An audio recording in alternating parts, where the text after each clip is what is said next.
El activismo judicial. El término activismo judicial hace referencia a la práctica y concepción del juez como limitador de los demás poderes del Estado a través de la aplicación de la Constitución y los derechos fundamentales. Se destacan dos formas del fenómeno. La primera, de una manera jurisprudencial, al declarar judicialmente ciertos valores o conferir determinados derechos a ciertos grupos sociales, o de otra forma, al tomar la decisión del juez para defender un derecho vulnerado al señalar que ese remedio judicial invade la competencia de otros órganos, como en el caso de la política, según Wayne, quien es un juez federal estadounidense. Bueno, el activismo judicial es una práctica ejercida por los jueces para cohibir ejercicios y prácticas del Estado, cuando éste demuestra no tener límites, teniendo la Carta Magna y los principios o derechos fundamentales como pilar. El activismo judicial en Colombia. Refiriéndonos al caso colombiano, algunos autores como Mauricio García y Rodrigo Umprimi, en su obra Emancipación Social y Violencia en Colombia, coinciden en afirmar que el protagonismo judicial que adquiere la Corte para considerar sus decisiones como progresistas y dar la percepción de generar un activismo judicial se da por varias razones. La primera tiene que ver con la Constitución de 1991, la cual logró la creación de la Corte Constitucional para la defensa de los valores constitucionales, dirigiendo sus esfuerzos a lograr que la Carta desarrollara su tarea de ampliar los mecanismos de participación por parte de los ciudadanos y de grupos sociales, así como el hecho de darle fuerza a los derechos sociales y colectivos.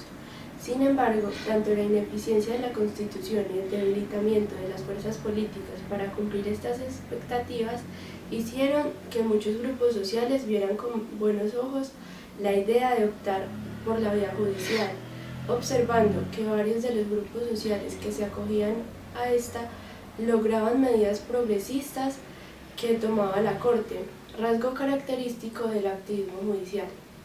Frente al fenómeno, los autores ya mencionados señalan que los diseños de la justicia constitucional y la cultura jurídica posibilitan institucionalmente el activismo de la Corte.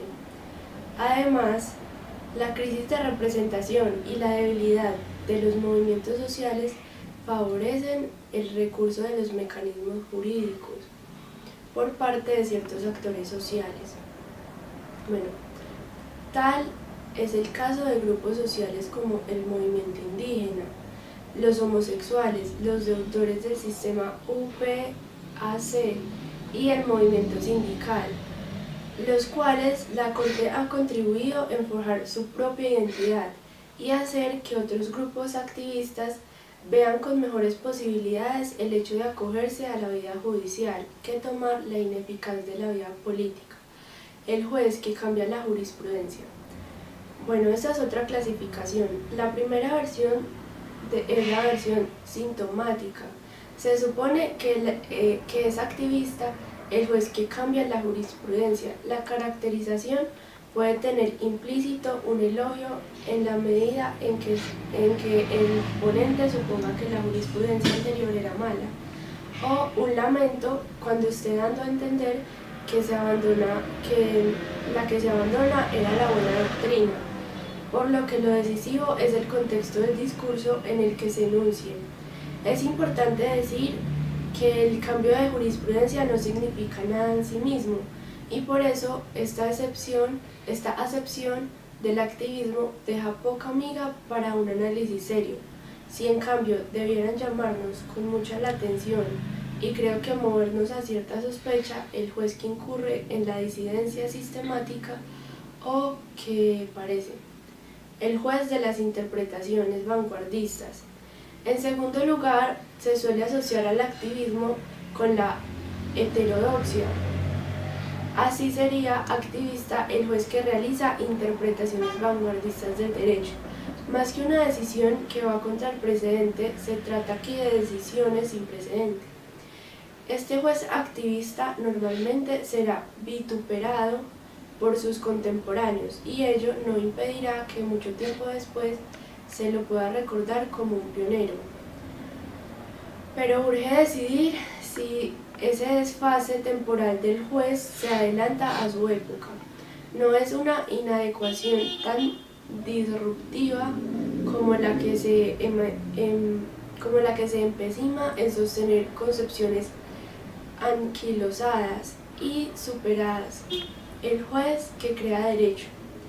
Nótese que hasta aquí nos hemos estado moviendo en el campo de la interpretación del derecho, de modo tal que el observador pueda decir que se trata de un desarrollo mal dado o economiable de normas ya dadas. Pues bien, la tercera versión del activismo es la que se saltea esta valla y asume un señalamiento en que el juez está creando derecho. No se me escapa que la diferencia entre interpretación y creación está muchas veces en el cristal con el que se mira, pues en derecho constitucional, un textualista de tomo y lomo tendría que enunciar como la creación del derecho como cualquier desarrollo judicial de principios constitucionales. Dentro de toda grey hay fanáticos y también los encontramos aquí, en cuanto a los que suponen que toda creación judicial del derecho es buena. No deberíamos olvidar que los arrestos correctivos o cuasi legislativos del juez deben incardinarse como última ratio del sistema, pues de lo contrario sería avasallar la división de los poderes. Por esto es que la norma pretoriana debe tener una sólida incardinación constitucional y debe venir a suplir una norma injusta u omitida y no tratar de imponer por su imperio judicial una norma.